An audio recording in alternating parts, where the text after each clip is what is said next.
دیکھو میں سعید حسن ہوں۔ آج میں بتاؤں گا خوف کو فتح کرنا۔ آج کی دنیا میں ہم خوف اور غیر یقینی کے پیغامات کے ساتھ مسلسل بمباری کر رہے ہیں۔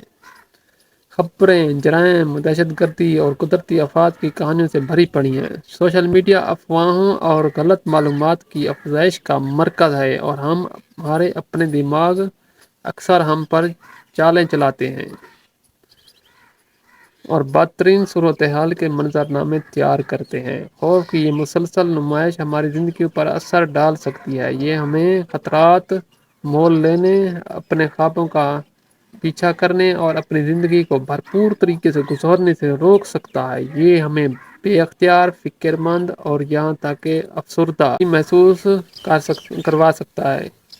افسردہ اور دکھی کا احساس دلوا سکتا ہے، لیکن خوف ہمیں کنٹرول کرنے کی ضرورت نہیں، کیونکہ خوف کو یہ قدرتی طور پر پایا جاتا ہے۔ خوف ہر انسان کے اندر، تو خوف سے آپ نے پریشان نہیں ہونا۔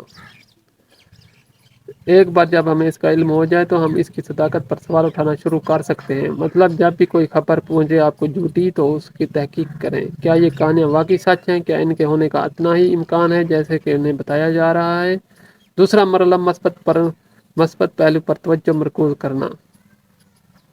مطلب تمام منفی خبروں کے باوجود دنیا میں اب بھی بہت کچھ اچھا ہے۔ مثبت کہانیاں اور تجربات تلاش کرنے کی کوشش کریں۔ اپنی زندگی کو ان چیزوں سے بھریں جو آپ کو خوش اور پر امید بناتی ہیں۔ آخر میں یاد رکھیں، آپ اکیلے نہیں ہیں۔ ہم سب کو اپنی زندگی میں خوف اور بے یقینی کا سامنا ہے، لیکن ہمیں اکیلے ان کا سامنا کرنے کی ضرورت نہیں ہے۔ ایسے لوگ ہیں جو ہماری پرواہ کرتے ہیں اور مدد کرنا چاہتے ہیں۔ سپورٹ کے لیے اپنے دوستوں، خاندان اور پیاروں تک پہنچیں۔ ان اقدامات کو لے کر ہم خوف کے پھیلاؤ پر قابو پانا شروع کر سکتے ہیں اور اپنے اندر کے طاقت کو اجاگر کر سکتے ہیں۔ ہمیں اپنی زندگی محبت، اعتماد اور امید کے ساتھ گزار سکتے ہیں۔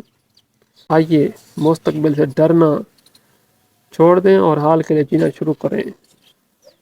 آئیے ان امکانات کو گلے لگائیں جو آگے ہیں اور ایک ایسا دنیا بنائیں جو محبت، ہنسی اور خوشی سے بھری ہو۔ شکریہ آپ سب کا۔